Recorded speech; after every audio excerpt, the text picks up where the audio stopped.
Kita balik lagi untuk layangan putus, Pak. Kan sukses nih. Ya anggap aja sudah tinggal episode terakhir. Sudah kebayangkah, Pak, ada episode kedua? Bentar! Ini buktinya udah ada di depan kamu semuanya. Kamu masih bisa nyangkal. Kok bisa sih? Aku nggak lagi mau nyangka. Terus? Aku cuma mau bilang bahwa ini semua nggak benar. Kamu nggak ngerti, dan kamu tuh semenjak hamil selalu begini, curiga terus bawaannya. Aku juga bingung kenapa harus curiga terus. Aku kerja buat kamu, buat Raya. Fine. Kamu kerja keras buat aku sama Raya, fine. Thank you. Tapi yakin? Cuma buat aku sama Raya? Ya yakin dong, buat siapa lagi? Terus ini apa? Lydia Danira itu siapa, Mas? Namanya ada di mana-mana loh di sini. Kamu sampai transfer berkali-kali ke dia pakai rekeningnya. Aku sendiri nggak tahu loh kamu punya, Mas. Oh, nggak cuma itu. Kamu beliin dia penthouse harga 5M. It's a fucking penthouse. Terus kamu bawa dia ke Kapadokia. It's my dream, not her. My dream, Mas.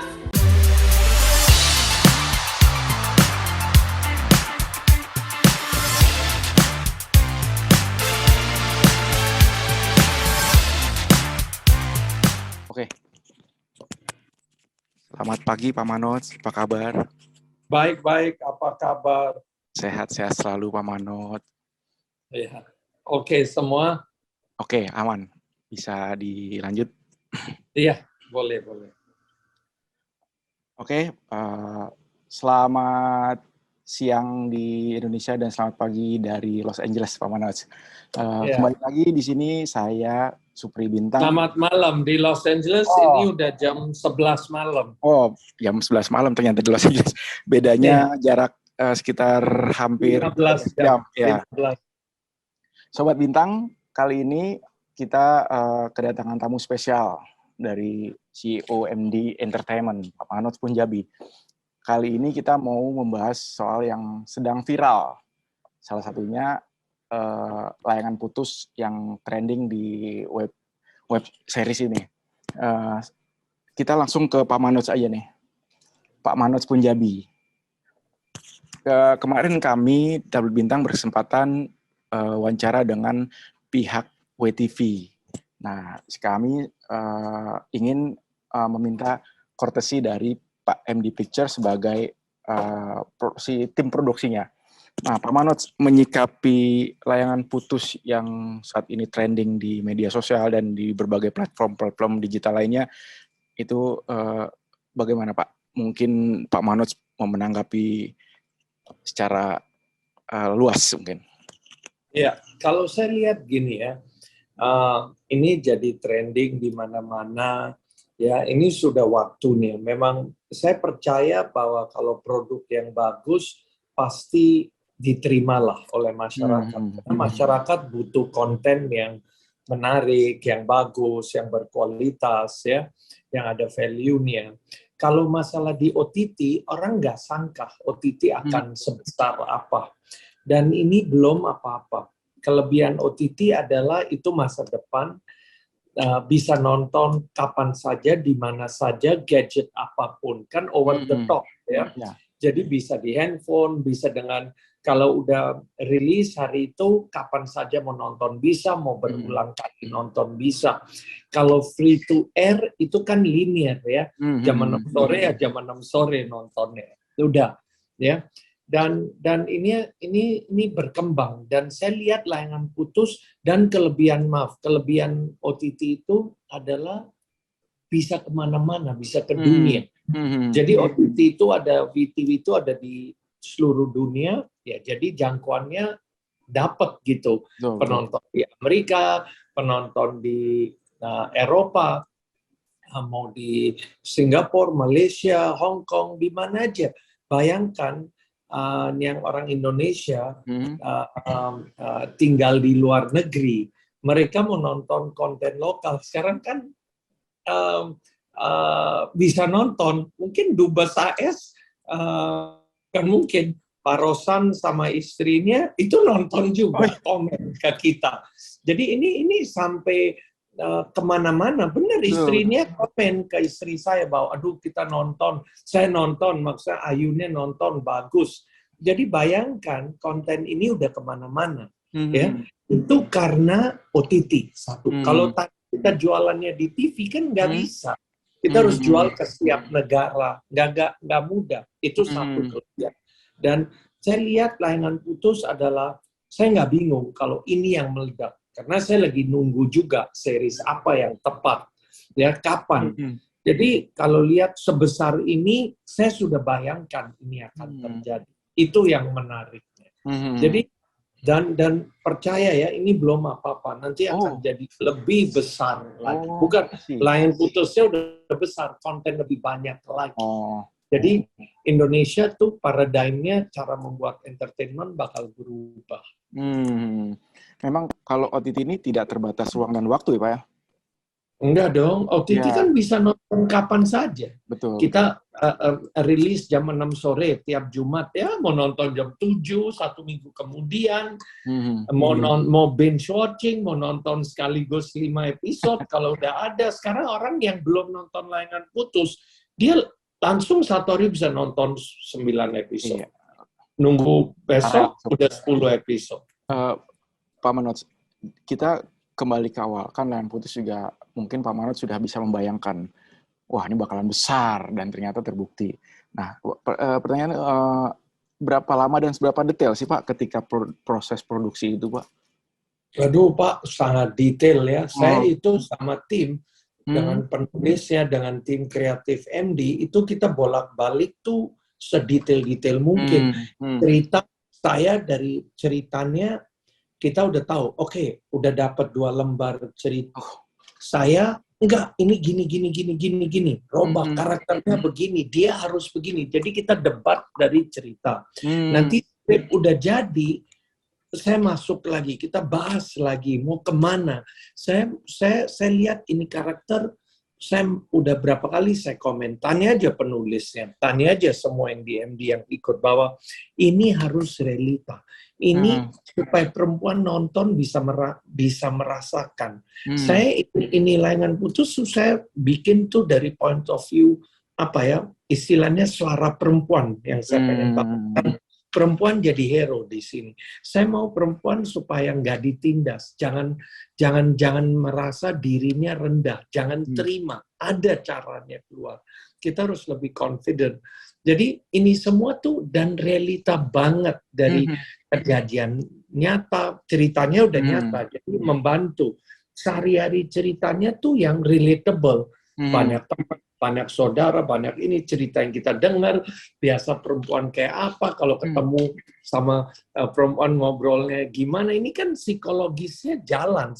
Ini mindset, cara berpikir, reaksi, bentuk karakter. Jadi dalam sekali ini pembahasannya. Nggak sekedar, oh kita bikin, kita terima bagus. No. Kita coba. Saya emosinya naik. Nggak bisa di sini dia counter. Sampai kita ngomong, contohnya Aris, saya bilang apa? Sampai mati pun dia nggak boleh ngaku. Ayo, itu kan jadi seru. Dia udah ketangkap, dia nggak ngaku. Ketangkap basah, nggak ngaku. Jadi ini kan benar. Itu bisa jadi selling point kayaknya Pak. Ya, itu kata-kata saya. Aris sampai mati pun nggak boleh ngaku. Mau ketangkep pun jangan ngaku. Nah, itu kata-kata saya. Dan di sini Lydia sikat dianya juga nggak ada ampun. Jadi ini benar-benar kita tuh dalam banget bicara tentang karakter karakter Aris, Kinan, Lydia. Oh, very real dibicarain terus. Ya. Secara detail dalam arti Pak Manoj juga mengikuti langsung, jadi dalam arti decision maker untuk ini begini, ini begitu, dan termasuk dialog-dialognya itu Pak. Iya, begini ya, mungkin dialog nggak semua ya, tapi menurut saya 20% sih saya lebih ke ada kontribusi ya.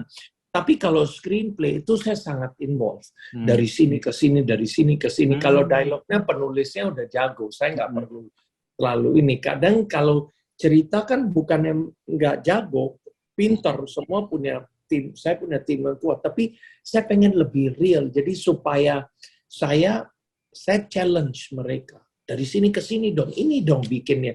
Arisnya nggak bisa terima begitu aja, nggak mungkin Aris. Mau dibikin, coba contohnya di episode 1, yang dia mau ke sekolahnya, dia terima telepon. Itu saya bilang sama sutradara, saya bilang sama Benny, saya ingat, ini hal kecil. Itu you bikin mobilnya jalan panjang, jalan, seolah-olah mau tabrakan. Handphonenya jatuh, dia ambil. Hampir orang pikir itu adegan pasti tabrakan, tapi enggak. Jadi tiap scene yang orang pikir jadi apa, itu nggak akan terjadi. Jadi kalau penonton pintar, ini aduh kayak gini, nggak ketebak. Jadi itu tuh kita bahasnya tuh dalam banget. Itu di desainnya nggak mudah. Every detail kita bicarakan. Berarti emang sengaja dibuat unpredictable ya Pak? Oh sangat unpredictable tapi realita. Jadi ini kayak saya maunya tuh kayak lagi nonton film horror tapi genre-nya drama. Ngerti kan? Ngerti. Emang ini lebih horor dari horor kayaknya. Lebih horor dari horor. Dan bisa-bisa saya dengar komen itu saya udah bilang kalau saya nggak dapat komen ini artinya saya gagal. Cowok-cowok udah bilang, suami saya bilang brengsek, kartu gue kebongkar. Ya sekalian saya mau bikin segitu real. Karena itu tercapai formula ini yang sangat beda tercapai di surga. Yang tadi bukan satu. Itu kan benar-benar, wah, benar banget, real banget. Nah ini formula formula sama tapi cerita yang beda. Tapi memang kebanyakan orang ketika nonton tuh, entah itu suami, entah istri, jadi insecure semua Pak. Iya bagus, supaya kita punya cermin. Iya. Nah, kembali lagi nih soal cerita Pak. Kan Layangan Putus itu cerita soal perselingkuhan. Maksudnya banyak mungkin serial atau cerita film tentang perselingkuhan. Jadi ketika Pak Manoj itu udah perselingkuhan aja, apa yang membuat Pak Manoj tuh yakin ini bagus gitu loh? Sorry. Gimana? Layangan Putus kan menggarisbawahi soal perselingkuhan. Halo? Cek. Ya. Soal perselingkuhan itu banyak yang sudah mengambil tagline seperti itu. Entah itu film atau sinetron. Nah, yang membuat Pak Manoj merasa optimis, ini bagus ini. Ini beda dari yang beda. Gitu. Simple. Yang pertama cerita nyata. Ya, ceritanya benar di Bali. Biarpun itu kita nggak ambil nuansa religinya, saya mau lebih independen, lebih universal. Ya takut salah di sini karena sensitif banget. Jadi kita nggak ambil unsur religi, saya nggak mau kontroversi lah, saya nggak mau nyindir, saya nggak mau ada nuansa apa sih kata jadi salah gitu loh. Saya nggak mau jadi masalah. Jadi ya lebih ke universal deh, ya. Kan aslinya beda, tapi Layangan Putus ini cerita nyata itu yang jadi jualan pertama. Dan ini karena OTT, kemasan saya beda. Ya, kalau layar lebar juga bisa kayak gini ya. Tapi kalau sinetron kan limitasi, nggak boleh ini, nggak boleh itu. Ini kan bebas. Ya. Jadi saya lihat kelebihan di Layangan Putus selain ceritanya, memang cerita, kelebihannya hanya sederhana, cerita nyata. Itu yang jadi menarik bagi saya bahwa saya harus buat itu yang menarik.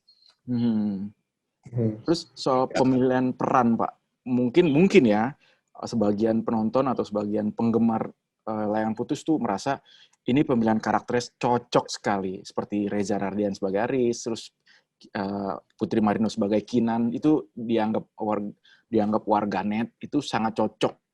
Sebelumnya tuh Pak Manoj tuh sempat ada kandidat atau memang udah sekali ketemu nggak sih Pak? Enggak, kalau saya gini ya, saya biasanya kalau mau yang pertama cocok ya.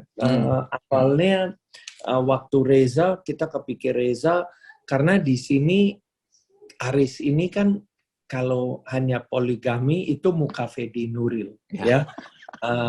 Cocok lah karena itu Fedi Nuril dari Ayat Cinta, Surga, Nggak Ada Matinya.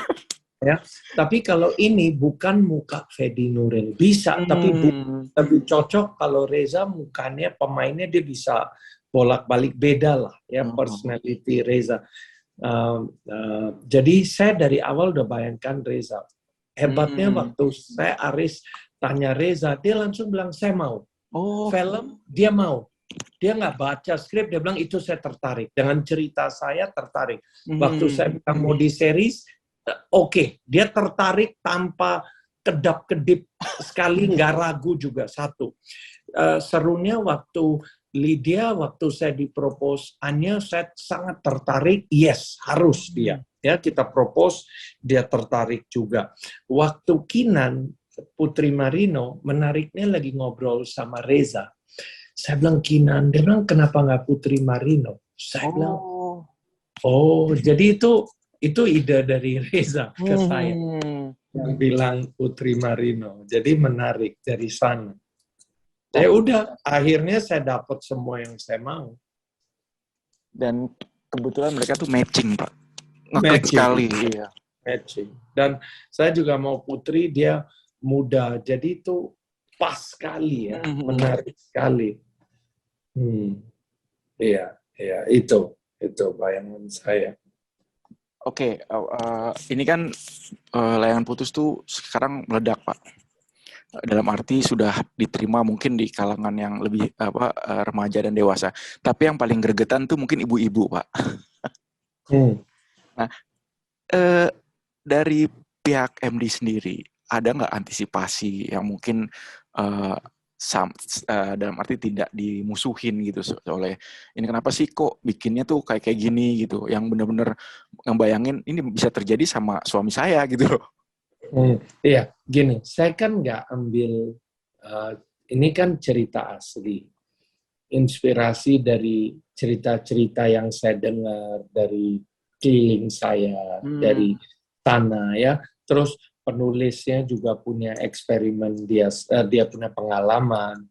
Jadi saya lihat di sini benar-benar kita semua lihat cerita yang kita mau ibu-ibu merasa, siapapun yang nonton merasa, gila, ini benar loh. Atau tetangga saya ngalamin ini, saudara saya ngalamin ini, kakak saya ngalamin ini. Ini benar. Saya mau begitu. Mungkin nggak semua saya ngalamin ini, ya. Tapi saya memang mau itu. Dan saya mau ya supaya mungkin udah waktunya kita ngomong, kadang kan dipendam. Jadi saya mau ini ada moral value. Ya, saya nggak mau didik, nggak mau belajarin, nggak mau apa. Tapi sesuatu yang eye opener. Saya pengen ngomong yang lebih real. Jadi ada bukan bullshit story. Jadi ya oke, ini real entertainment. Nah orang kita tuh TV dianggap benar banget. Ya ini beda. Dan di sini kan Reza. Nah orang nggak usah orang, istri saya aja jadi benci Reza sampai Reza dingomelin. Jadi maksud saya ini benar, tapi ya itu Reza sebagai pemain. Jadi saya lihat ya malah bagus kalau saya dapat reaksi itu. Namanya seriesnya hit. Oh iya benar. Makin hit makin dicaci maki. Berarti emang Reza dan si Putri itu natural, Pak. Natural, tapi saya bilang kan ini balik lagi, menariknya pemain penting, tapi saya bilang ya pertama itu cerita Layangan Putusnya kuat, screenplay-nya, how to tell the story-nya, sutradaranya, jadi pemain. Ya ini semua penting, cuman yang di forefront orang tahunya pemain. Ya, itu biasa pemain. Tapi saya lihat ini cerita, direction, karakter, semuanya menarik, kostum. Jadi ini jadi, saya mau naikkan benchmark series. Supaya kelasnya kita makin top, makin tinggi. Itu bayangan saya. Dan saya nggak akan berhenti di sini, saya akan bikin lebih produk yang lebih berkualitas lagi. Waktu peluncuran Layangan Putus, Pak Manus juga sempat bilang Reza itu aktor kesayangan istri Bapak, Bu Sania. Terus Bu Sania sempat kecewa, Bu, dengan Bapak gimana tuh, Pak? dia kecewa lihat Reza. Tapi namanya itu sukses. Sempet nggak sih Bu istri Bapak tuh komen soal Soal ceritanya gitu, soal ceritanya. Iya, saya lagi nonton, kita gregetan, dia gregetan, terus saya telepon Reza. Terus sudah mereka bicara. Jadi hanya ini kan reaksi penonton juga di sini. Betul. Kalau istri saya reaktif terhadap ada reaksi terhadap series ini, namanya wah, bayangkan kayak apa. Ada yang bilang saya nggak mau nonton, takut kesel sama Reza dari trailernya. Jadi ini positif, tapi bakal nonton juga. Cuman dia bilang saya mau nunggu 10 episodenya keluar dulu, jadi nontonnya nggak nunggu. Terus ada temen yang dari episode 1 nonton, dia sekarang nyesel. Dia bilang, kenapa saya nonton, saya harus nunggu tiap minggu, harusnya tunggu selesai dulu, baru nonton. Jadi ini reaksi benar, dan saya dapat WhatsApp rata-rata tiap hari. Dari 1-2 orang tentang layangan putus. Dan ini bukan umum loh. Biasa ada series yang sekali juga nggak ada komen, dan laku pun. Tapi nggak direaksi. Ini laku, tapi reaksinya gila. Jadi ini benar-benar luar biasa. Baik Pak Manoj, ini kita balik lagi. Untuk layangan putus Pak, kan sukses nih. Ya anggap aja sudah tinggal episode terakhir. Sudah kebayangkah Pak ada episode kedua? Maksudnya season kedua. Ini pada saya belum tahu mau ada season 2 atau mau ada itu semua masih saya lagi pikirkan. Tapi udah ada cerita yang saya merasa wow, potensinya ada, udah mulai kebayang. Tapi masih lagi kita pikirkan mau diapain ini. Belum ada kepastian. Soalnya itu titipan pertanyaan dari berbagai banyak orang. Ya, orang-orang ini harus nunggu. Nanti kalau kita udah siap, kita akan announce bikin. Biarin saya dulu ada sesuatu yang menarik. Karena sekarang ini brand udah besar. Saya nggak mau sekedar bikin hanya untuk, kita mau manfaatkan, mau cari uangnya. Ya enggak, karena kalau udah kayak gini, tanggung jawabnya lebih besar lagi. Gimana supaya universe ini jadi lebih besar? Maksudnya, ini franchise ini bisa jadi lebih besar lagi. Itulah keinginan saya. Baik Pak Manoj. Pak Manoj memang brilian menurut saya ya. Thank you, terima kasih. Intuisi dan berdasarkan pengalaman tuh kayaknya tidak bohong. Jam terbang mengetahui segalanya lah. Baik Pak Manoj, sehat-sehat selalu Pak Manoj. Pak Manoj kapan kembali? Mungkin mudah-mudahan segera. Ini. Ya. Baik. Sehat-sehat selalu Pak Manoj. Doakan Pak Manoj kembali dengan selamat. Cukup sekian. Untuk Sobat Bintang, kita akan kembali lagi mungkin nanti dengan perbincangan seputar layangan putus yang sedang tren dan viral. Terima kasih Pak Manoj, sampai jumpa. Terima kasih Sobat Bintang, terima kasih waktunya dari siap. Wassalamualaikum warahmatullahi wabarakatuh. Terima kasih.